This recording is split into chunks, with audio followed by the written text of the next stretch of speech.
Hello बच्चों, आप लोगों ने फ्रेज की क्लास देख चुकी होगी। आज हम लोग सेंटेंस की बात करते हैं। बच्चों जानते हैं सेंटेंस क्या होते हैं और ये कितने होते हैं, है ना, सारी चीज़ें। तो देखो सेंटेंस जो होता है, पहले इसके बारे में समझो। हम बात करेंगे सेंटेंस की। सेंटेंस का हिंदी मतलब आप सब जानते हो, होता है वाक्य। बच्चा जब हम आपको टेंस पढ़ाए थे तो उसमें जान रहे हैं, जब आप ट्रांसलेशन कर रहे थे तो वो किसी न किसी सेंटेंस में ट्रांसलेट हो रहा था। अब इधर आपको देखने की बात यह है कि इस सेंटेंस की डिफिनेशन क्या होती है। एक डिफिनेशन होती है कि sentence is meaningful collection of word, यानी शब्दों का एक ऐसा समूह जिसका एक मीनिंग निकलता हो, उसे सेंटेंस कहते हैं। बट ये पूर्णतः सत्य नहीं होती। सेंटेंस की जो डिफिनेशन होती है बच्चा, वो ये होती है कि a group of words having its own verb is called a sentence, यानी शब्दों का एक ऐसा समूह जिसमें कम से कम एक वर्ब होती है, उसे हम सेंटेंस कहते हैं। यानी अगर आप लिखें, जैसे हम लिखें यहाँ पे कि हम अगर यहाँ पे लिखें government of India and the government of United state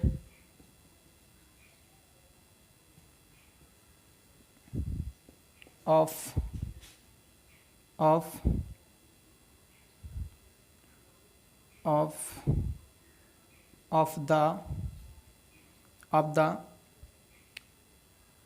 the kingdom having its own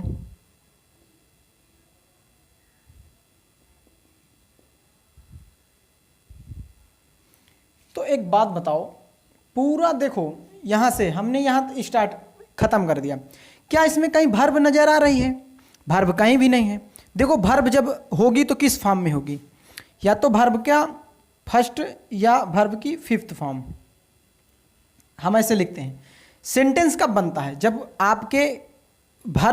आपके सेंटेंस में कोई वर्ब होती है। अभी अगर कोई बोली ये सेंटेंस है, तो भाई ये सेंटेंस नहीं है।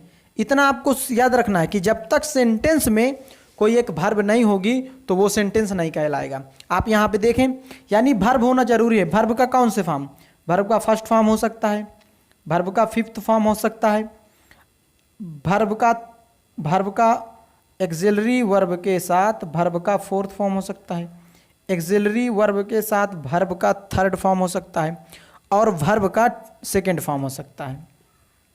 यानी इस फॉर्म में आपकी वर्ब रहेगी, तभी आपका सेंटेंस बनेगा।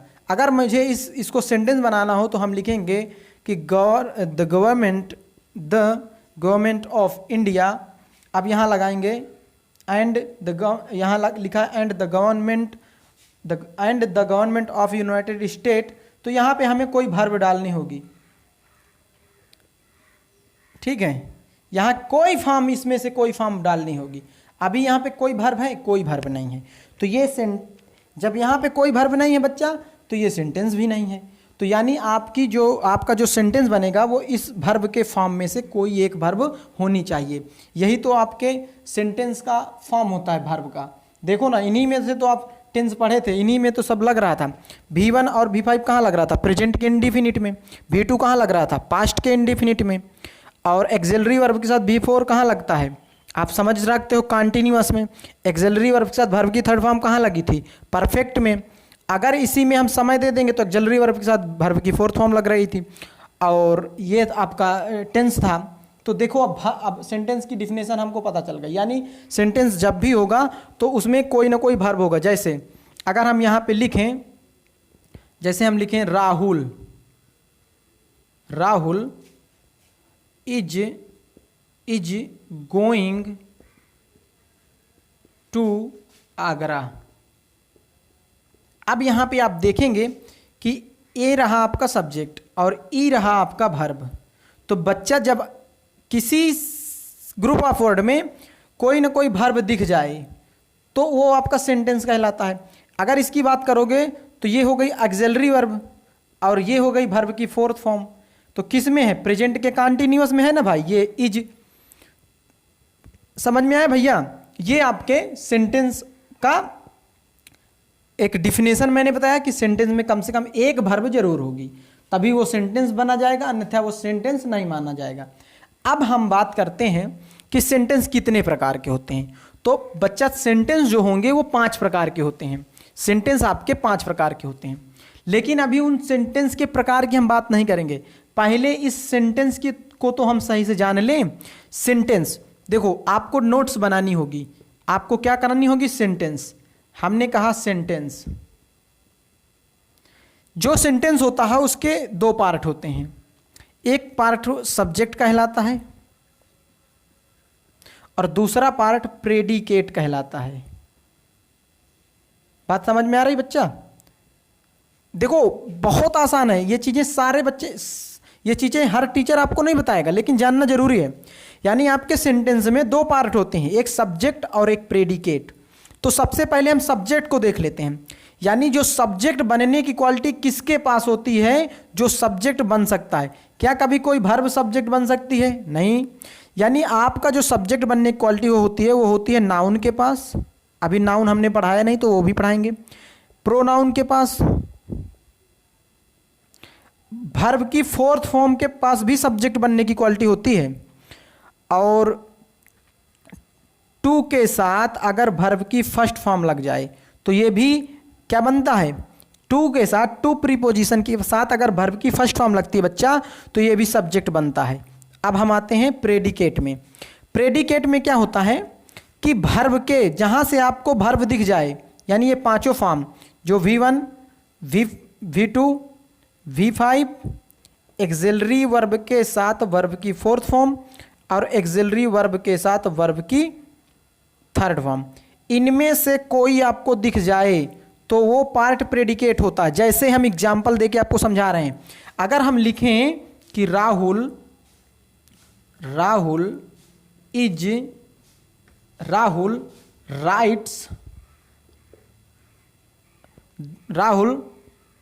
Rights a letter for his brother. अब यहां पे देखो, ये राहुल आपका सब्जेक्ट हुआ। हमने क्या बोला है? वर्ब इन फॉर्म में होनी चाहिए।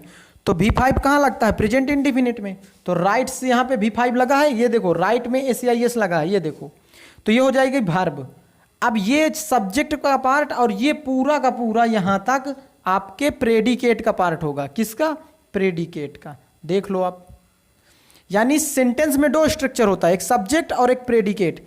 यानी सब्जेक्ट का पार्ट यहाँ और फाइनाइट वर्ब, यानी वर्ब से उसके आगे जो भी जितना भी चाहे लंबा हो वो हो जाएगा प्रेडिकेट। समझ में आया बच्चा? लेकिन एक बात याद रखना, एक ही सेंटेंस में एक वर्ब एक ही सेंटेंस में होगी। मान लो कोई आगे कंजंक्शन डाल के एक और वर्ब डाल दिया तो वो फिर दो वर्ब हो गई। 2 वर्ब का मतलब 2 सेंटेंस हो गए उसमें। तो अभी हम पहले सेंटेंस के स्ट्रक्चर की बात करते हैं।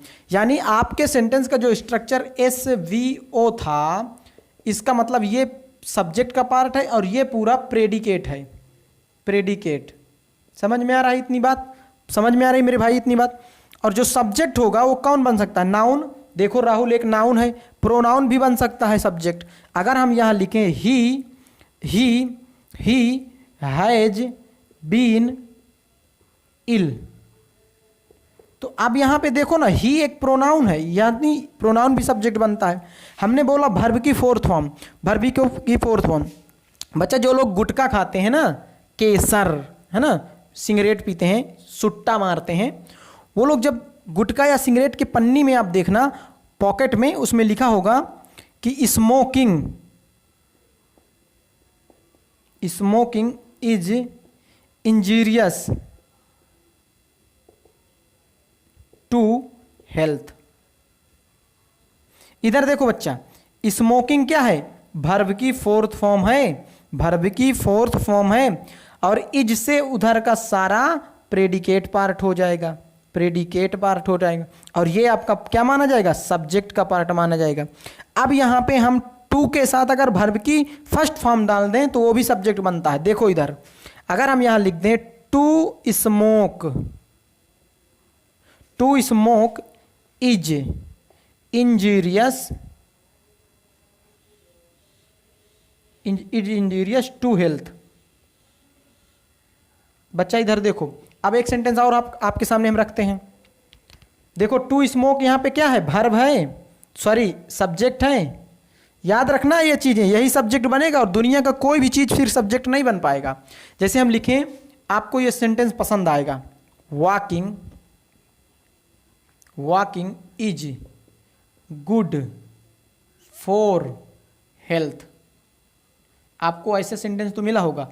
अब इस वॉकिंग के जगह पे हम लिख सकते हैं टू वॉक, टू वॉक। देखो ना यहाँ पे ये सब्जेक्ट हो गया, ये सब्जेक्ट हो गया, ये वर्ब की फोर्थ फॉर्म है और ये टू के साथ V1 लगा हुआ है। यानी अब ये वर्ब की फोर्थ फॉर्म है तो आपके वर्ब का स्ट्रक्चर यही तो होता है, वर्ब का फर्स्ट फॉर्म। देखो जैसे हमने स्मोक की बात किया तो स्मोक यहाँ पे स्मोक आपका वर्ब का फर्स्ट फॉर्म है। ये क्या है, वर्ब का फर्स्ट फॉर्म। अगर हम स्मोक्स कर दें, इसमें एस जोड़ दें तो वर्ब का 5 फॉर्म हो जाएगा। अगर हम इसको स्मोकिंग कर दें, स्मोकिंग, तो ये वर्ब का 4th फॉर्म हो जाएगा। अगर हम स्मोक्ड कर दें, स्मोक्ड, यानी ये वर्ब का V2 2nd फॉर्म हो जाएगा। अब ये बताओ, अब स्मोक्ड और वर्ब का 3rd फॉर्म, यानी जो ऐसे देखना है तो ये, लेकिन ये दोनों, ये जो होती है और एक वर्ब का 3rd फॉर्म भी स्मोक्ड होगा, ये वर्ब का 3rd फॉर्म। ये और ये वर्ब तभी बनती हैं बच्चा जब अगर सेंटेंस इन दोनों से बनाना है तो इनके पहले कोई ना कोई एक्सिलरी वर्ब आपको लगानी होगी। समझ में आया? एक्सिलरी वर्ब का मतलब हैज, आर, ये सारी चीज़ें, इतना आपको समझना है, वर्ब की ये फॉर्म होती है। तो यहाँ पे ये रहा सेंटेंस का स्ट्रक्चर। आप समझो सेंटेंस का एक स्ट्रक्चर, मतलब सेंटेंस के कितना स्ट्रक्चर होता है। सेंटेंस आप समझ में आया, सेंटेंस के 2 पार्ट होते हैं, स्ट्रक्चर नहीं, सेंटेंस का 2 पार्ट होता है। कौन कौन सा बोलो बच्चा? सब्जेक्ट और प्रेडिकेट। सब्जेक्ट के पार्ट, सब्जेक्ट बनने की क्वालिटी किसके किसके पास होती है? सब्जेक्ट बनने की क्वालिटी सर इनके पास होती है। समझ में आया? समझ में आया मेरे भाई? जो प्रेडिकेट पार्ट होता है, अब प्रेडिकेट पार्ट में क्या क्या आ सकता है देखो। अगर हम लिखें कि राम रीड्स अ बुक, तो अब इसमें बोलेंगे बताओ इसमें सब्जेक्ट किधर है, तो सब लोग बोलेंगे सर सब्जेक्ट। प्रेडिकेट कहाँ से है? वर्ब से लेके सारा प्रेडिकेट होता है।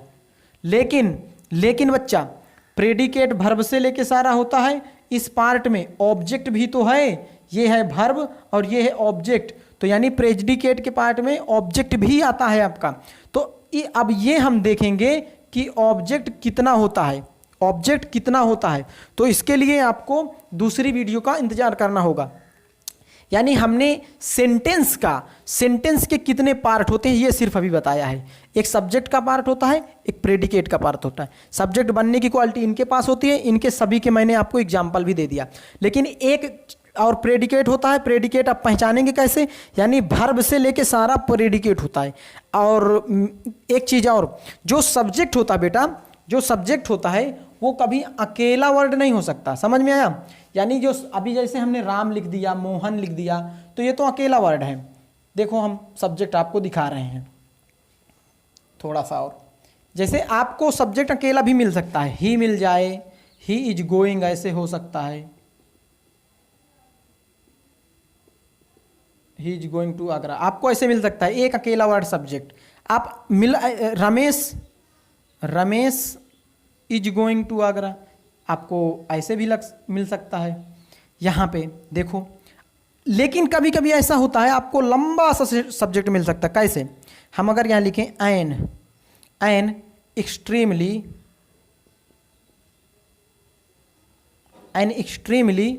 Intelligent,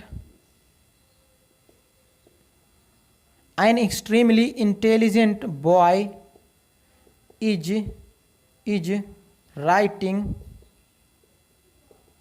is writing a letter for his son. अब इधर देखो, सुनो मेरे भाई, अब मैं आपसे पूछूं कि इसमें प्रेडिकेट का पार्ट कहाँ है, तो सबको याद रखना है कि प्रेडिकेट वहीं से स्टार्ट होगा जहां वर्ब होगी। तो इज राइटिंग यहां से वर्ब है, तो इसके सारा पूरा प्रेडिकेट होगा यहां तक, और उसके पहले का जो शब्द होगा वो होगा सब्जेक्ट। लेकिन सब्जेक्ट कोई एक ही वर्ड होगा, नाउन आप इनमें से कोई एक ही होगा भाई। तो जब इतना बड़ा सब्जेक्ट दिख जाए तो वर्ब के जस्ट पहले जो लगा होता है वही आपका नाउन होता है। ये है आपका नाउन, यही है सब्जेक्ट। अब नाउन के पहले ये क्या है, इसके पहले ये क्या है, इसके पहले ये क्या है, यानी कि अब मैंने तो पढ़ाना स्टार्ट कर दिया, तो मेरा जो कर्तव्य है वो ये कि आपको जीरो लेवल से हाईएस्ट लेवल में उठा के ले जाऊं, कि कभी भी आपको बड़े बड़े सब्जेक्ट मिल जाएं। जैसे अभी मैंने लिखा था कि अगर हम ऐसे लिखें कि गवर्नमेंट ऑफ इंडिया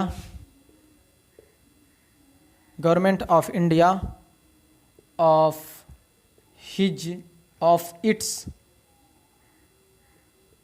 इट्स, यानी ऐसे लगा के मैं दिखाऊंगा आपको, मैं करके दिखाऊंगा। आप लोगों की लेवल से ऊपर भी बात करेंगे, सिखाना मेरा काम है। बस थोड़ा सा प्यार आप लोग बनाए रखें, अपने दोस्तों तक भी पहुंचाए रखें, इसको अपने दोस्तों को भी बताएं, इसमें जोड़ो। और फिर इसके बाद हम लोग लाइव सेशन करेंगे। इसके बाद एक जो डाउट है बच्चा कि आप लोग कुछ भी पढ़ते हो वो याद नहीं होता, अगर ये समस्या आपके पास है, पहले बात सुन लो, अगर आप कुछ भी पढ़ते हो वो आपसे याद नहीं होता, ये समस्या अगर आपके पास है तो आप कमेंट कर देना। इस पर मैं एक ऐसी वीडियो बना दूंगा कि दोबारा जब उस वीडियो को देखने के बाद कुछ भी आप पढ़ोगे तो 100% वो आपको याद हो जाएगा। अगर आपको समस्या है तो कमेंट कर देना। अगर अधिक से अधिक कमेंट आ जाएंगे कि हाँ सर हम कुछ भी पढ़ते हैं वो याद नहीं होता, तो फिर मैं उसमें वीडियो बना दूंगा। तो बच्चों, आप आज की क्लास आपको कैसी लगी? लाइक, कमेंट और सब्सक्राइब, तीनों चीज़ शेयर जरूर करो दोस्तों के साथ, और लाइक कर देना और कमेंट कर देना, ताकि मुझे आप लोगों का कमेंट पढ़ने को मिल जाए। तो मिलते हैं नेक्स्ट वीडियो में, तब तक के लिए बच्चों जय हिंद।